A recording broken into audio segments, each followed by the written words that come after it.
Welcome back to Gladio Free Europe. I am your host, Liam, not joined today by Russian Sam.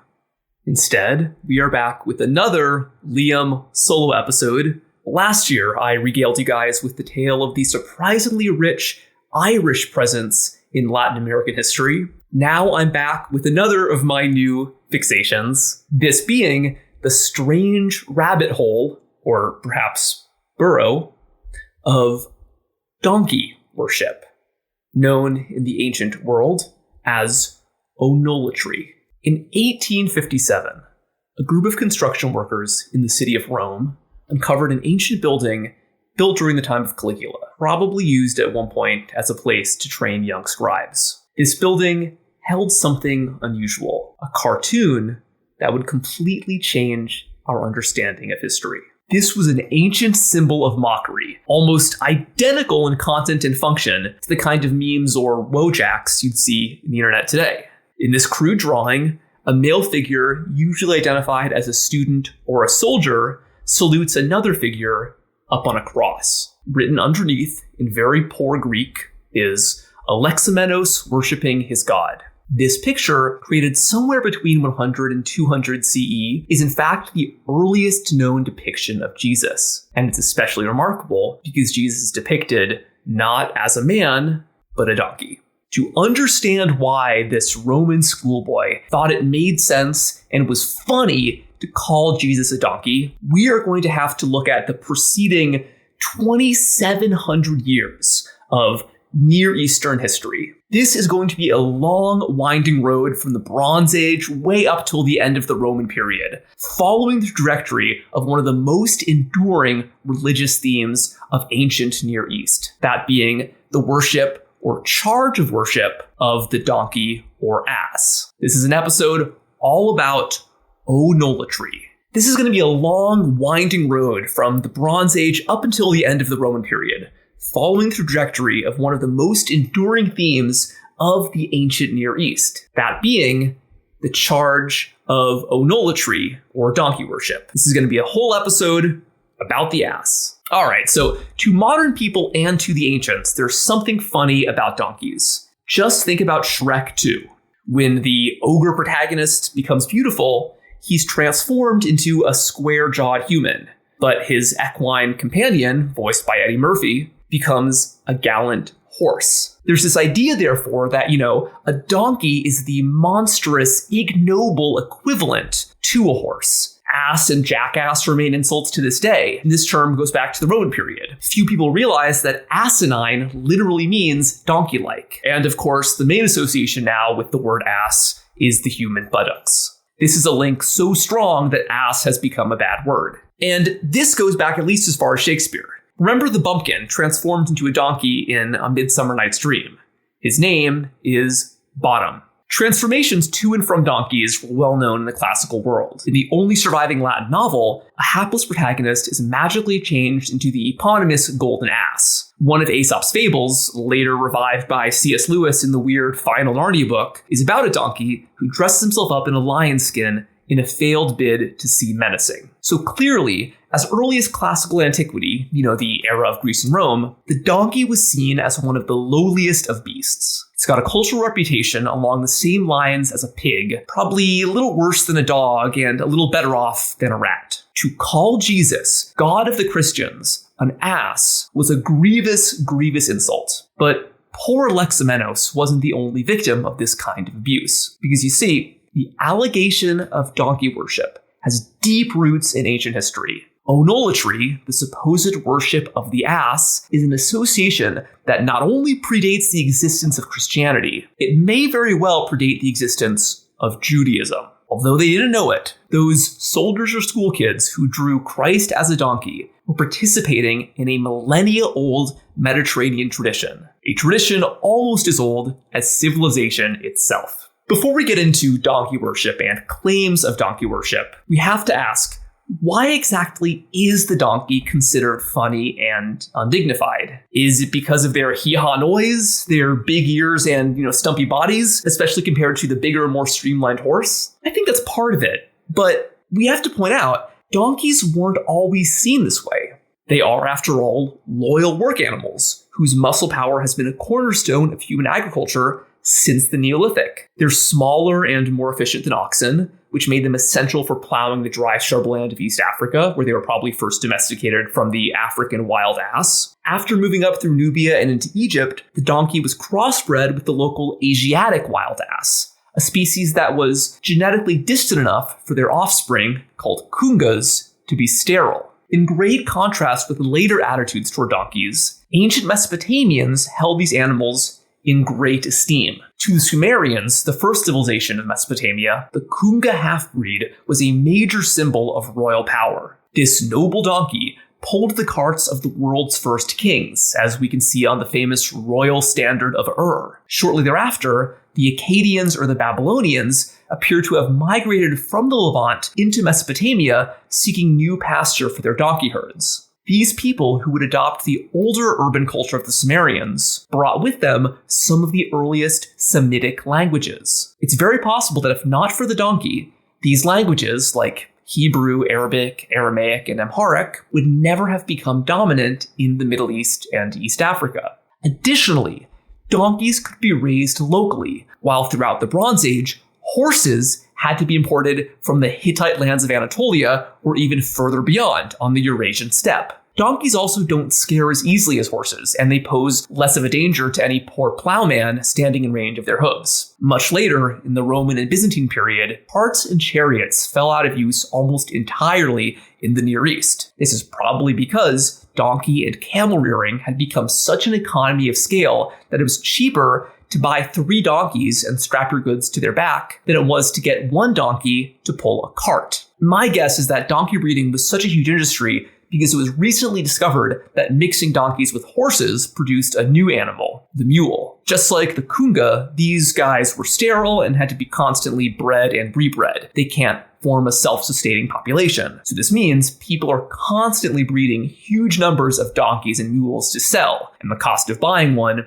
becomes much lower. Any peasant could own a donkey, and with the power and the determination of this humble animal, you could bring your goods all the way across the Near East, covering distances you could never hope to do on foot, or perhaps even on a horse. This is all to say that the donkey was fundamental to the ancient Near Eastern way of life. It was through the dutiful labor of the donkey that the great caravans could bring goods from Egypt all the way to Iraq and Anatolia during the Bronze Age, always passing through the Sinai Peninsula and the pivotal land of Canaan. That's modern Palestine.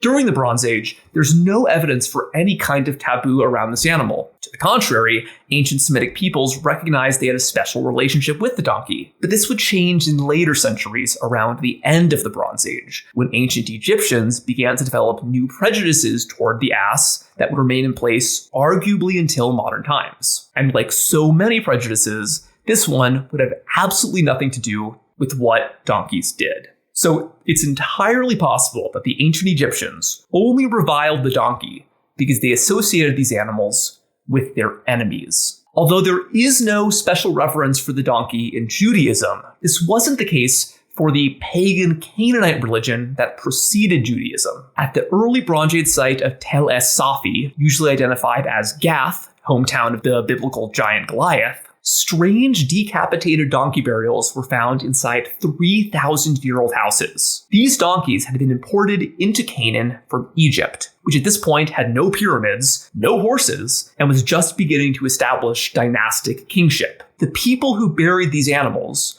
probably merchants who ferried goods through Canaan and Sinai, carefully interred them underneath the mud floors of their modest homes. Although donkeys were eaten at Tel Es Safi, these ones were buried whole, with no butchering marks. Because they were all young and healthy, their deaths would have been a real economic loss for their owners. This indicates they were probably killed as a household offering to the early Canaanite gods. Archaeologists noted that the graves were so shallow, the residents must have smelled these asses rotting for weeks. They weren't just sacrificing a useful animal, they were sacrificing the livability of their homes. This site at Tel Es Safi has parallels with a lot of later donkey burials. A full 1,000 years later in the Middle Bronze Age, we can find donkeys buried around Gaza, up in Syria, and as far east as the Mesopotamian city of Ur. At the Syrian city of Mari, texts were discovered filled with ritual references to donkeys. Apparently, to butcher an ass was a Bronze Age synonym for making a treaty. All of these sites were trading centers inhabited by ancient Semitic-speaking peoples who relied upon the faithful donkey to bring their goods between the various cities of the Bronze Age world. A donkey at the site of Tel Haror was buried with saddlebags and a bridle bit. Egyptian art from this time shows massive packs of donkeys traveling from Canaan, crossing into the Sinai Peninsula, filled with valuable foreign goods. The Egyptians had close relations with their Asiatic neighbors, who, as we know from their art and sacrifices, relied heavily on the donkey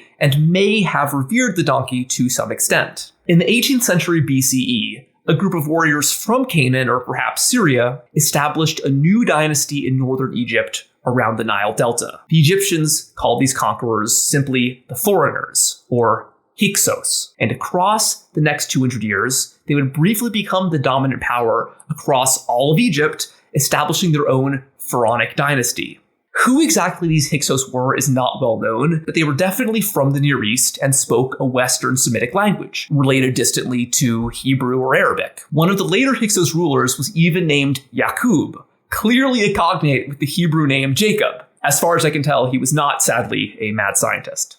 These guys introduced a foreign religion, a different polytheistic pantheon centered around the storm god Baal. This is a figure well known to anybody who studies early Judaism. And the worship of Baal by the Hyksos seems to have involved the regular sacrifice of donkeys. Their capital of Avaris is filled with the bones of asses, up to 6 at a time in a single burial. While the much earlier people at Tel Es-Safi had buried donkeys inside their households as an offering to the gods, the people at Avaris buried them as part of elaborate Egyptian-style entombments, perhaps riches to bring into the afterlife. This goes to show that while they were foreigners, the Hyksos adopted many aspects of their subjects' Egyptian civilization. Relatively quickly, their Near Eastern religion merged with that of the Egyptians. For somewhat unknown reasons, their worship of Baal became equated with the worship of Set. A lot of our listeners probably know that Set is one of the many Egyptian gods, but he might be the strangest among the primary pantheon. He was the enemy of the chief deity and his own brother Osiris, and was said to have killed Osiris and taken his throne as the leading god. But Set didn't consider that Isis, their sister and Osiris's wife, could put her husband's body back together.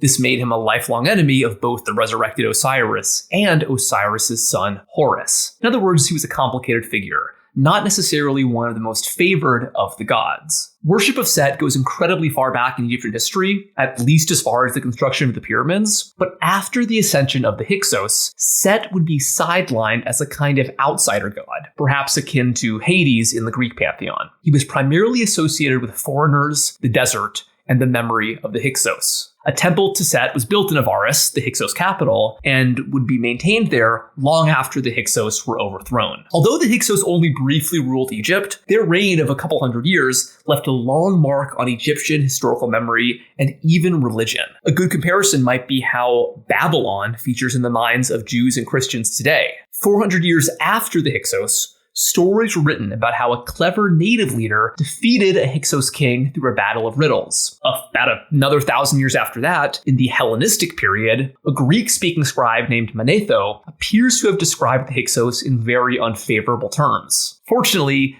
we don't know how unfavorable, because Manetho's writings are entirely lost. We only know about his perspective because of a much more famous writer, the Jewish chronicler Josephus, who thought that everything Manetho said was nonsense. Manetho described the Hyksos as brutal plunderers who brought Egypt low by sacking ancient temples and enslaving the native population. Josephus defended these conquerors, however, for a funny reason. Even though he lived centuries and centuries later, in the Roman period, Josephus recognized that the Hyksos had come from his own land, Canaan, now called Judea.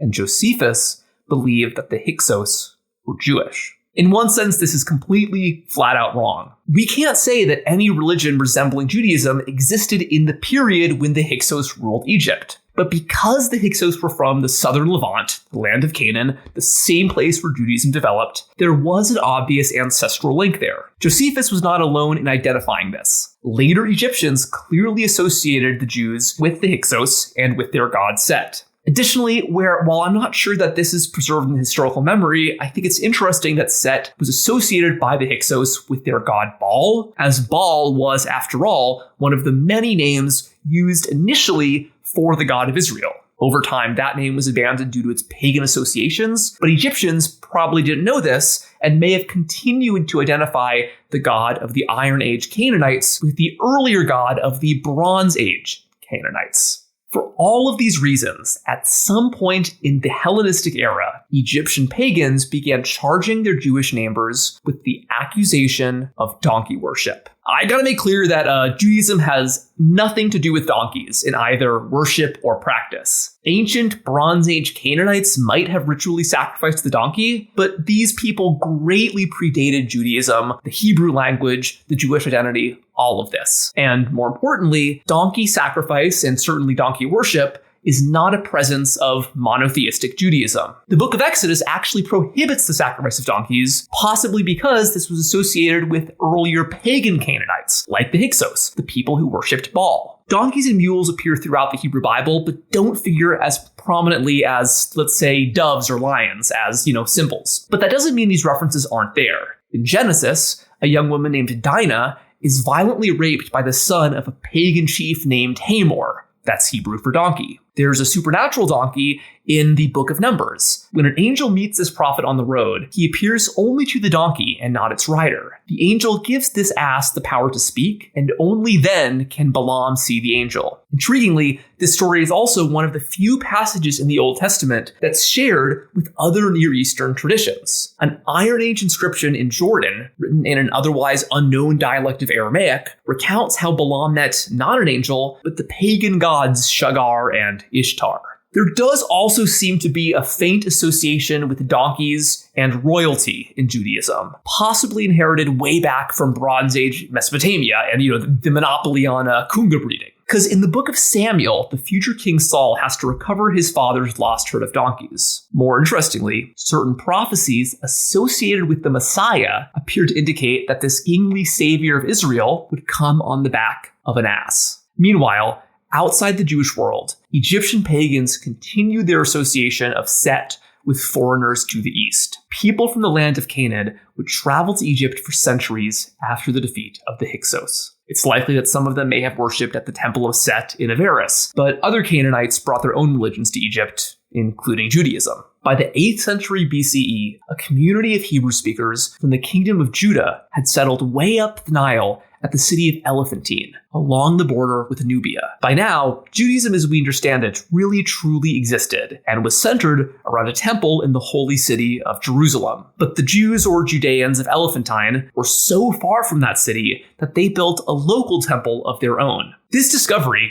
made in the 1960s, was about as shocking to archaeologists as the Alexamenos graffiti, because ancient Judaism was completely centered around the temple, the one temple in Jerusalem. The existence of a satellite so far away in Egypt transformed our understanding of Jewish history. But just as surprising was the clear evidence that this Jewish community did not only worship the Jewish god at Levantine. Instead, these Jews and their Samaritan cousins worshipped the God of Israel alongside the gods of Egypt. We should note that Set is never mentioned among the gods that these people worshipped, but stereotypes need not be rooted in fact. After the conquest of Egypt and the Near East by Alexander the Great, Judea and Egypt were united under one empire, later again united in the Ptolemaic kingdom. Increasing numbers of Jewish immigrants migrated into Ptolemaic Egypt, particularly to the Greek colony of Alexandria. The Jewish community took their cues a lot more from the Greeks than the native Egyptians, and Alexandria became the center of the vibrant Hellenistic Jewish culture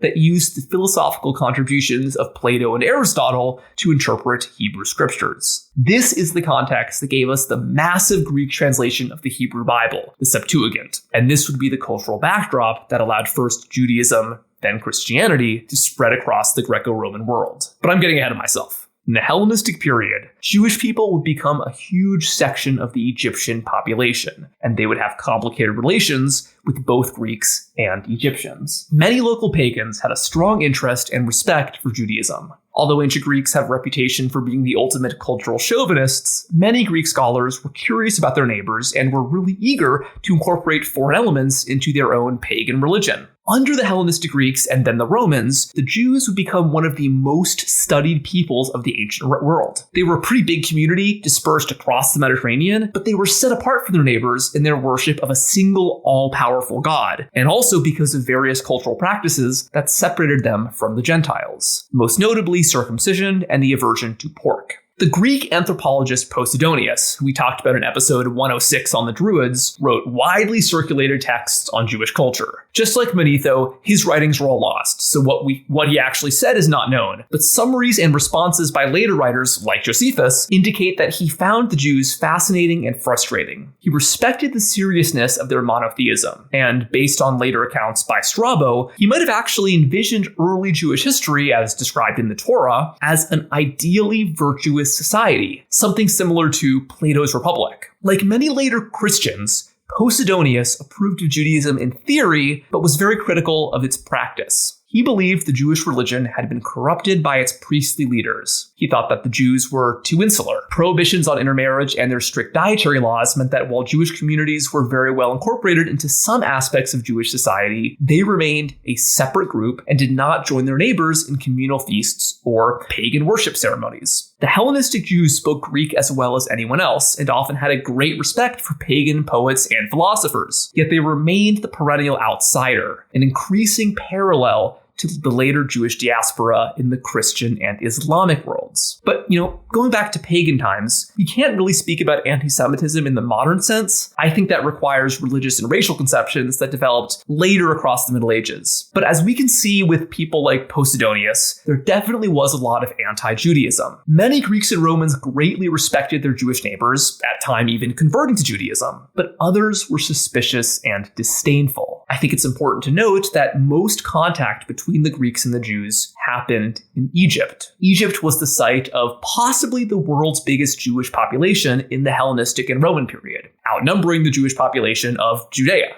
Greeks learned from the Egyptian pagans that the Jews worshipped the wicked god Set. Jewish writers like Josephus refuted this, but this ancient stereotype, going way back to the Hyksos, kept circulating across the Hellenistic world. And around this time, the actual worship of Set began to change. Earlier in the Bronze Age, Set was identified with an unknown imaginary creature that seems like a cross between a giraffe and an anteater. But by the Hellenistic period, he was increasingly depicted as a man with the head of a donkey. This may or may not have something to do with the donkey sacrifices by the Hyksos, who had worshipped Set many years before. We must also mention that the Egyptian word for donkey, Io, might have had a passing resemblance to how Greek-speaking Jews pronounced Yahweh, because Hebrew writing does not have vowels, and because the pronunciation of Yahweh is something of a taboo in Judaism, it's very difficult to know how ancient Jewish people actually said the name of their god. Regardless, the Greeks picked up these ideas about Yahweh from the Egyptians, and also brought their own preconceptions about Set to Egypt. Even before the writings of Posidonius and the conquest of Alexander the Great, a man named Hecatus of Miletus thought that Set was the same figure as Typhon,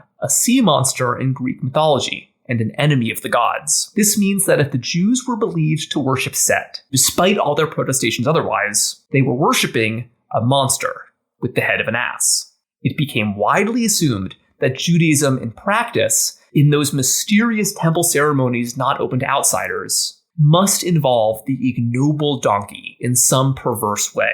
A writer named Menicius, who seems to have found the Jews too serious and haughty, wrote a smirking account about how a pagan subject of the Judean king played a prank on his monotheistic neighbors. This guy, Zabidas, nailed together some pieces of wood and affixed them with oil lamps, and he walked around at night with this strange glowing setup on his shoulders. To people far away, Zabidus's device made it look like the stars were moving in strange ways across the sky. This was so fascinating to the astrologers and the Jewish priests that they left the temple to watch. As they were distracted, Zabidus slipped off his weird machine and into the temple, where no Gentile was allowed to go. Inside, he found a golden statue of a donkey, which he stole back with him to his own city outside Judea. Another donkey story comes from the Greek writer Diodorus, who again was mentioned in our Druids episode. This account, which is a lot more spiteful, claims that Moses was forced out of Egypt on the back of a donkey because he and his people hated the gods and hated humanity. This led to the donkey becoming supposedly the sacred animal of the Jewish god. Later on, during the wars between the Jews and the Greek kings of Syria, these are the wars that gave us Hanukkah, the Greeks supposedly found and destroyed a statue of Moses atop a donkey. This is very unlikely given that Judaism at this period had a strong aversion to human depictions. Regardless, this is what Diodorus wrote. A lot of people believed it. He continues that the Greek king, Antiochus, then sprinkled the blood of a pig across the Jewish temple and forced the Jewish priests to eat its meat in a direct violation of the dietary laws, the kashrut. I think this is a good place to mention that while the accusation of ass worship seems kind of funny, it was a deliberate and grievous insult, often paired with other horrific allegations and forms of abuse. I don't think a straight line can be drawn from Menicius and Diodorus to medieval blood libel and 20th century genocide, but it's a comparable process of defamation being used to stir up hatred against Jewish people. And we should mention that this is something that ancient pagans did a lot. The Greeks and Romans would make up various canards about the non-Greek or non-Romans living among them to assert their own cultural superiority. Both Jews and Christians would be accused of human sacrifice and orgies by the pagans. Again, a major element here is that both Jewish and Christian worship was private, whereas pagan ceremonies were public and involved much of the whole community. Were these guys hiding something? What's going on? The donkey myth might not be as grave of an accusation as murder, but it was still incredibly offensive because donkeys were among the unclean animals of the Jewish dietary laws. To this day, the consumption of donkey flesh is prohibited by both Jews and Muslims, just like the more famous prohibition on pork. Hellenistic Jews, as avid consumers of the classics, knew full well the associations of the donkey with stupidity and stubbornness. But many prominent Greek and later Roman writers took for granted that Judaism involved onolatry, including Tacitus. We know, however, that Jewish writers directly refuted this. Here is a great quote from Josephus, writing against Apion, one of the many pagans who perpetrated the donkey myth. We Judeans attribute no honor or virtue to asses, such as is ascribed to crocodiles and asps by the Egyptians. With us, as with other sensible peoples, asses are beasts that carry loads on their backs, and if they invade our threshing floors and eat our corn, or stop short on the road, they are soundly beaten as humble servants for labor and agriculture. Either Apion was the stupidest writer of fiction, or, to say the least, he could draw no just conclusion from such facts as he had to start with. Josephus adds, there is the evidence which Apion should have considered, had he himself not been gifted with the mind of an ass and the impudence of a dog, which his people desire to worship. An outsider can make no sense of his lies. Josephus was writing in the Roman era, in the late 1st century CE, during a period of increasingly turbulent relations between Jews and pagans, as well as increasing interest in Judaism among the Greeks and Romans. He is the greatest historical source for Judaism during this period and provides one of the earliest external references to an eccentric cult within Judaism that would eventually completely take over the Roman world. And now we are getting back to our pal Alexamenos, because Christians, as worshippers of the Jewish God, were initially perceived by the Greeks and Romans as just another group of onolatrists. It should go without saying that Christians do not worship donkeys any more than Jews do, but there are a couple ways in which this misconception could be a little bit more understandable, because despite not being considered sacred, donkeys do serve kind of a theological role in Christianity that isn't present in contemporary Judaism. Remember that Christianity is a religion about a single person, Jesus of Nazareth, man and God in one being. Early Christians spent centuries debating to what extent this being was a man rather than a god, but nobody would deny that he lived a human life, from his birth in a manger to his final weeks and death in Jerusalem. Remarkably, both endpoints of the Jesus story involve the silent presence of donkeys. Although gospel accounts do not mention which animals were present in the stable where the Christian Messiah was born, artistic depictions almost universally include a donkey along with sheep brought by visiting shepherds and the camels of the Magi. One of the most popular artistic themes in the Middle Ages and early Renaissance was the flight into Egypt. Mary, Joseph, and the baby Jesus escape Israel and the predations of King Herod on the back of a donkey. Medieval Spaniards turned this into performance art with the Christian festival of Las Posadas, where a man and a woman of the village ride down the street on a live donkey, taking the roles of Joseph and Mary. This is still widely celebrated across the Spanish-speaking world today. The association of donkeys with the early life of Jesus has survived for centuries. Way back in 1912, the earliest Christian movie, From the Manger to the Cross, opens with a shot filmed on location in Ottoman Palestine of a donkey. A century after that, a very different kind of Jesus movie called The Star tells the nativity story from the point of view of a talking donkey. But the primary association with Christ and the donkey comes from the end of our gospel accounts, the Passion narrative, in which Jesus suffers and dies in Jerusalem. In all of these gospels, Jesus retrieves a young, unassuming animal to be his mount into the holy city. 3 of the 4 gospels make it explicit that this animal is a donkey. One element here is probably Christian humility. Rather than coming into King David's city on a royal chariot or in a palanquin, Jesus rides an animal not respected by his fellow Jews. Compare with the famous line in the Gospel of Matthew, "So the last shall be first, and the first last." But there's a deeper connection here. The presence of an ass also connects the Jesus story with older writings like the Book of Zechariah, which many first century Jews believed referred to the coming Messiah. It's entirely possible that the first Christians invented this entire story of the triumphal entry to make the life of Jesus line up more with the expected signs of the Messiah. As Christianity spread across the Roman world, stories of Christ on the donkey might have spread as well. Did the school kids who cruelly mocked Alexamenos know about this? Maybe. It might also just be that they knew the Christians worshipped the Jewish god, which of course is a donkey. I'm sure poor Alexamenos tried to tell them that wasn't true, just as Josephus before him tried to say that wasn't true. But everybody knows Jews and Christians lie about their practices. Why else would they hold secret ceremonies that nobody can witness? There's one other element I think we should close on. The last final piece of this onolatry story. Because you see, although the vast majority of Christians rejected any association of the donkey with God, one strange group of Jesus believers did in fact accept the notion that Yahweh, the God of Israel,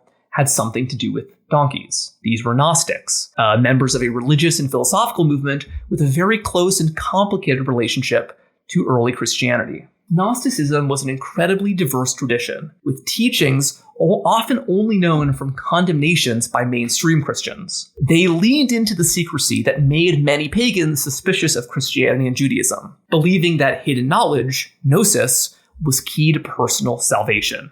We're probably going to talk about Gnostics again in this podcast in much greater detail, but the major tenet of faith that you should know is that they believed our world is so imperfect, no perfect God could create it. The Gnostics believe the problem of evil has an obvious solution. Whatever being made this horrible world, full of so much suffering and hate, was himself something horrible. And to a subset of Gnostics, this false creator was in fact the exact same as the God of Israel. Many Gnostics had a very anti-Jewish worldview. They saw Jesus and Christianity as an opponent of this false creator, and that Jesus had been sent by the true God that transcends creation to redeem the false world and bring us to something pure, something spiritual, not material, probably inspired to a great extent by the teachings of Plato. Although Gnosticism would be completely wiped out by mainstream Christianity, the negative attitude toward Judaism of the Gnostics would become pretty standard. But the reason we're mentioning all of this is that Gnosticism was particularly popular in Roman Egypt.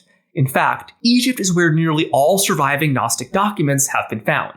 Early Egyptian Gnostics had an interpretation of Christianity that accepted the idea that Yahweh was a donkey god, equated with Set and the Greek monster Typhon. Gnostics in Egypt created a new insulting name for Yahweh, Yaldabaoth, a word of uncertain origin, but probably related to either the Aramaic word for chaos or the Hebrew word for darkness. Certainly something unfavorable. I think the Yaldabaoth connection is strange and bizarre, but is really interesting because it shows that to these Egyptian Gnostics, who probably called themselves Christians, and who might have thought they were doing perfectly normal Christianity, their idea that the God of Israel was a donkey was so strong, it couldn't even be shaken by their conversion of Christianity. It was easier for them to accept that the entire world was a fabrication than it was to accept that Judaism does not involve donkey worship. I think in this sense, it's possible that the onolatry claim was the last element of Egyptian paganism to survive into late antiquity, because we know that these Gnostic groups in Egypt managed to survive in the desert up until the end of the Roman period and perhaps beyond. Whether or not their ideas inspired later medieval heresies is a much more difficult topic we can get into later. I think that maybe the longevity of the donkey myth would have given Alexamenos some comfort, because by being accused of onolatry, he was enduring something that his religious forebears had dealt with for centuries and centuries. While nobody charges Christians or Jews with onolatry today, this kind of conspiracism has unfortunately not gone anywhere.